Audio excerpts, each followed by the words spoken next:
الله الرحمن الرحيم. الحمد لله وحده، والصلاة والسلام على من لا نبي بعده. تر ټولو د مخه د افغانستان اسلام پاله ولس ته سلامونه وړاندې کوم. السلام علیکم ورحمة الله وبرکاته. تر دې مخکې خپرونه کې د استیناف اړوند مباحث بیان شوي وو. په نننۍ خپرونه کې هم د استیناف اړوند مباحث بیانیږي. د استیناف د استدعا شرایط، یعنی د ابتدایه محکمې له فیصلې وروسته که کوم جانب له مدعي او مدعا علیه څخه استیناف طلبه کیږي، نو باید چې لاندې شرایط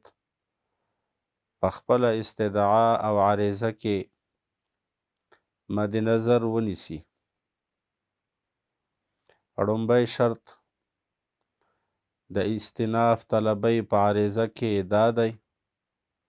چې باید استدعا او عریضه د استیناف طلبۍ تاریخ ولري، ځکه چې په تاریخ لیکلو سره استدعا او عریضه تکمیل کیږي، او په عریضه کې تاریخ لیکل دا د عریضې له هغه اجزاو څخه دي چې هغې ته اجزای متممه وایي، یعنی عریضه ورسره مکمل کیږي. له دې وجې که په عریضه د استیناف طلبۍ کې تاریخ نه وي لیکل شوی، نو دغه عریضه له مسترد کېدو سره مخامخ کیږي، یعنی رد کېدی هم شي که اعتراض پرې وشي. لکه څرنګه چې په همدې اړه په کتاب شرح قانون المحاکمات الحقوقیه لسلیم ابن رستمباز اللبناني صفحه 558 کې داسې لیکل شوي: يلزم اولا ان يكون مورخا لأن تاريخه من أجزائه المتممة له، وعدم رعاية هذا الشرط يوجب رد الاستدعاء عند الاعتراض عليه. دویم، دریم او څلورم شرط د استیناف طلبۍ په عریضه کې دا دی چې استیناف طلبه او مرافعه طلبه شخص به په خپله استدعا او عریضه کې امضا او یا د خپلې ګوتې نښانه لګوي، او همدغه شان به په عریضه کې خپل نوم او شهرت کامله او کسب او هم محل د سکونت او د اوسېدو لیکي، او هم به د جانب مقابل چې پر چا یې عریضه کړې معروض علیه د هغه نوم او شهرت کامله او کسب او محل د سکونت او د اوسېدو ځای به یې هم واضح لیکي. دا به ځکه لیکي چې محکمې ته بیا د دوی دواړو د مدعي او مدعا علیه جلبول او احضارول محکمې ته اسانه وي. او که چیرې په عریضه کې دغه مذکور شیان نه وي لیکل شوي، نو بیا د التباس او اشتباه واقع کېدو پر وخت به دغه عریضه مسترد کیږي او قابل د مسترد کېدو هم ده. لکه څرنګه چې په همدې اړه په کتاب شرح قانون المحاکمات الحقوقیه لسلیم ابن رستمباز اللبناني ثانیا ان يمضي الاستدعاء من المستأنف وأن يبين فيه شهرته وصنعته. ثالثا أن يوضح المستأنف في الاستدعاء محل إقامته. رابعا أن يذكر في الاستدعاء اسم المستأنف عليه وشهرته وصنعته ومحل إقامته، وذلك ليسهل على المحكمة أمر الجلب والإحضار. پنځم شرط د استئناف طلبۍ په عریضه کې دا دی چې باید په عریضه کې د هغه اولې محکمې چې حکم یې صادر کړی د هغې محکمې نوم هم ولیکل شي، او همدغه شان د اولې محکمې حکم صادره چې کوم حکم او قرار یې صادر کړی هغه حکم هم په عریضه کې ولیکل شي، لکه څرنګه چې په همدې اړه په کتاب شرح قانون المحاکمات الحقوقیه لسلیم ابن رستنباز اللبنانی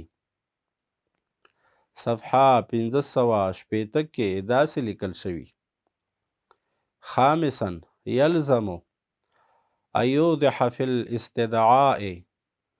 من أية محكمة صدر الحكم المستأنف، وما هي الدعوى والحكم الذي صدر بها، وذلك ليعلم المستأنف عليه ماهية الدعوى والحكم. شپږم اوم شرط د استئناف طلبۍ د استدعا او عریضې لپاره دا دی چې په عریضه کې به د ابتدایه محکمې د حکم د ابلاغ تاریخ هم لیکل شوی وي، او علاوه له دې به په عریضه کې عارض د استئناف طلبۍ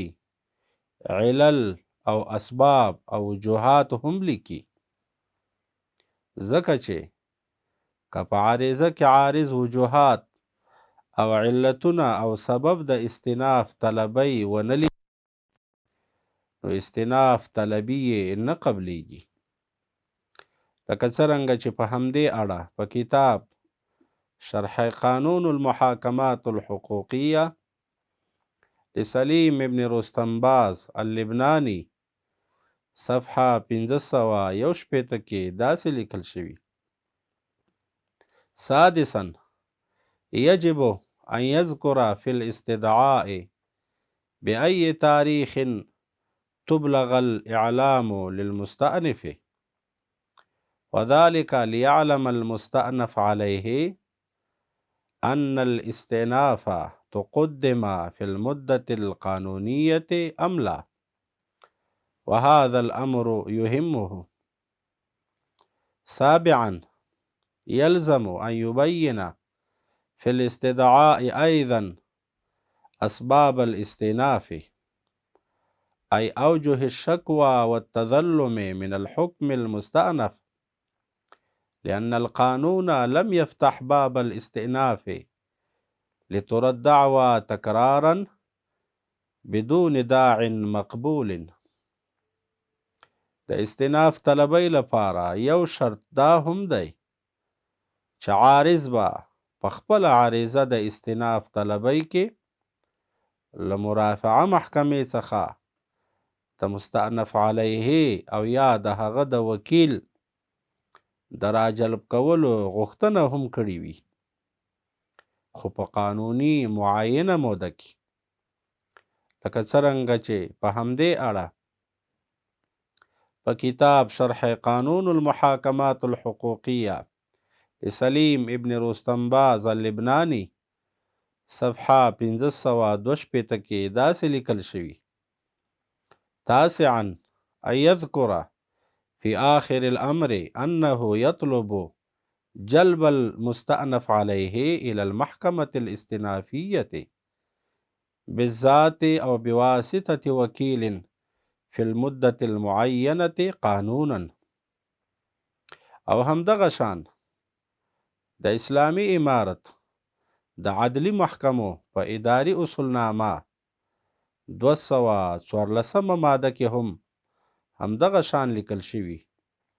چې عبارت یې په دې ډول دی: د مرافعه غوښتنې پاڼه چې مرافعه محکمې ته وړاندې کیږي باید دا لاندې تفصیل ولري: الف: د مرافعه غوښتونکي نوم او شهرت، د کسب او د استوګنې ځای. با: د مقابل طرف نوم او شهرت، د هغه کسب او د استوګنې ځای. جیم: د دعوې موضوع. دال: د ابتدایه محکمې د فیصلې احکام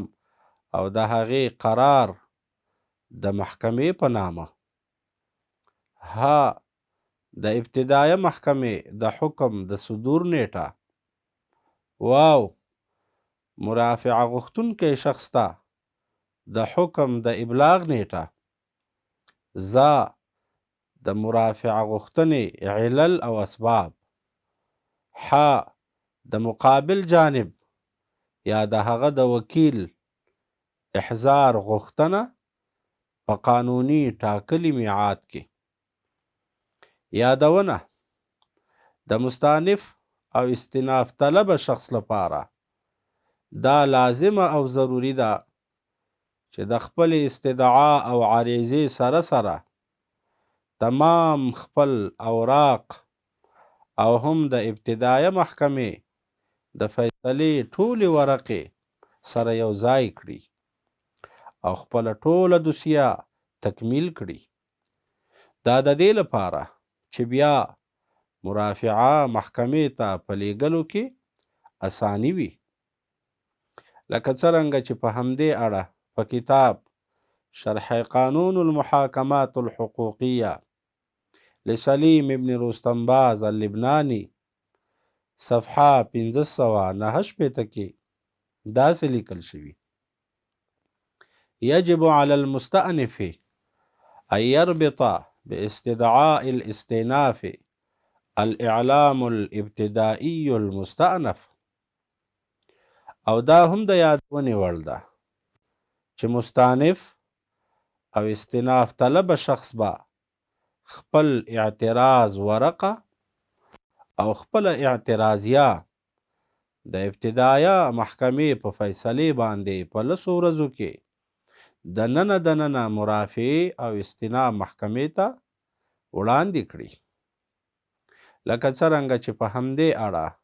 په کتاب شرح قانون المحاکمات الحقوقیه لسلیم ابن رستنباز اللبناني صفحه 1502 کې داسې لیکل شوي: يلزم على المستأنف أن ينظم في برهة أسبوع واحد اعتبارا من تاريخ تقديم استدعاء الاستئناف للمحكمة لائحة تكتب على ورقة عرض حال مشتملة على ادعاءاته واعتراضاته بندا بندا ويقدمها إلى محكمة الاستئناف. او همدغه شان د اسلامي امارت د عدلي محکمو د اداري اصولنامې په 214 ماده کې هم داسې لیکل شوي چې عبارت یې په دې ډول دی: مرافعه غوښتونکی شخص مکلف دی چې د مرافعې د غوښتنې د پاڼې له وړاندې کېدو څخه وروسته په موده د 10 ورځو کې د خپلې مرافعه غوښتنې او محکمې ته یې وسپاري. په دې پاڼه کې د مرافعه غوښتونکي شخص اعتراضات او د ادعا او دعوا په تفصیل سره داخلیږي او په 214 ماده کې د استدعا د پاڼې په انضمام مرافعه محکمې ته وړاندې کیږي.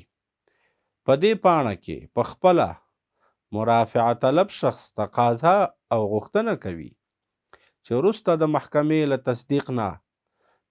د مرافعه غوښتنې صورتحال د مقابل جانب ته د ابلاغ شي او د مقابل جانب د احضار مخصوصه پاڼه چې د طرفینو د محاکمې د ټاکلې ورځې نیټه پکې واضحه وي مقابل جانب ته دې ولیږل شي. چې کله هم د مستانف د اعتراض ورقه د مرافعه محکمې لخوا تصدیق او تایید شي نو د اعتراض د ورقې یوه کاپي به مستانف علیه ته ولیږل شي. دا د دې لپاره چې مستانف علیه خپل ځان د دفاع لپاره آماده کړي، لکه څرنګه چې په همدې اړه په کتاب شرح قانون المحاکمات الحقوقیه